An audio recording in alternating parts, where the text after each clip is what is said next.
নমস্কার বন্ধুরা, আপনারা কেমন আছেন? আশা করি ভালো আছেন। আজকে আমি দেখাবো আপনাদেরকে কাবলি ছোলা বানানো। তো এই ছোলাটা আমি আগের দিন রাত্রে ভিজিয়ে রেখেছিলাম, এটাকে আমি সেদ্ধ করতে দেবো এখন। এখানে হচ্ছে ছোলার মশলা, এখানে 7 কোয়া রসুন রয়েছে, 1 টুকরো আদা রয়েছে, একটা বড় টমেটো আর 2খানা পেঁয়াজ, আর আছে অল্প একটুখানি ধনেপাতা। তো এগুলোকে আমি এই 3টে জিনিস আমি গ্রেট করে নেব, আর এই বাকি 3টে জিনিস আমি কুচিয়ে নেব।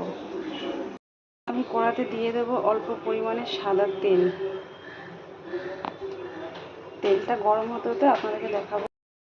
এখানে আমি অল্প জল দিয়ে কুকারের মধ্যে 20 মিনিট সেদ্ধ করে নিয়েছি ছোলাটা, আর বাকি সব জিনিসপত্রগুলো সব কুচিয়ে নিয়েছি। তেল গরম হয়ে গেছে, এবার দিয়ে দেবো আমি পেঁয়াজ কুচিটা।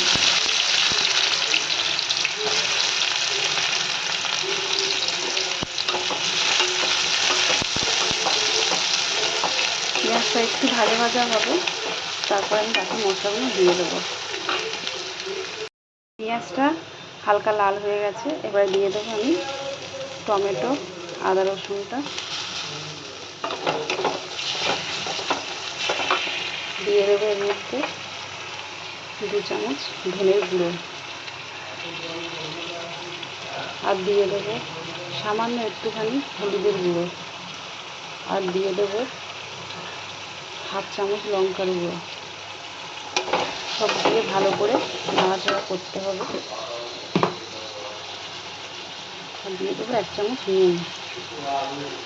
আমি ছোলা সেদ্ধর টাইমে অল্প একটু নুন দিয়েছিলাম, 1/2 চামচের মতো। সেগুলো দিয়ে ভালো করে কষাতে হবে। মশলাটা ভালো করে কষা হয়ে গেছে, তেল ছেড়ে দিয়েছে। দিয়ে দেবো এর মধ্যে আমি 1 চামচ চিনি। এবারে দিয়ে দেবো আমি এর মধ্যে ছোলাটা।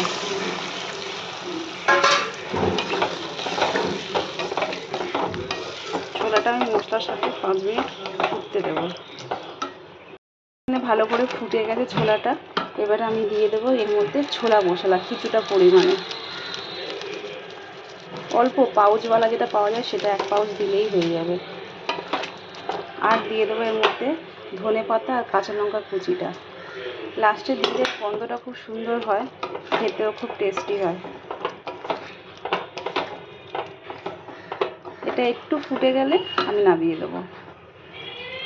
এখানে ভালো করে ফুটে গেছে, এবারে আমি দিয়ে দেবো এর মধ্যে 1/2 চামচ ঘি।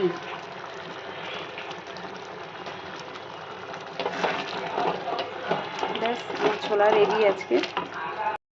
আজ আমার কাবলি ছোলার রেসিপি পুরোপুরি রেডি। আপনার বাড়িতে বানিয়ে দেখবেন, খাবেন, ভালো লাগবে। ভালো লাগলে লাইক করবেন, শেয়ার করবেন। আজকে আমি এখানেই শেষ করছি। ধন্যবাদ।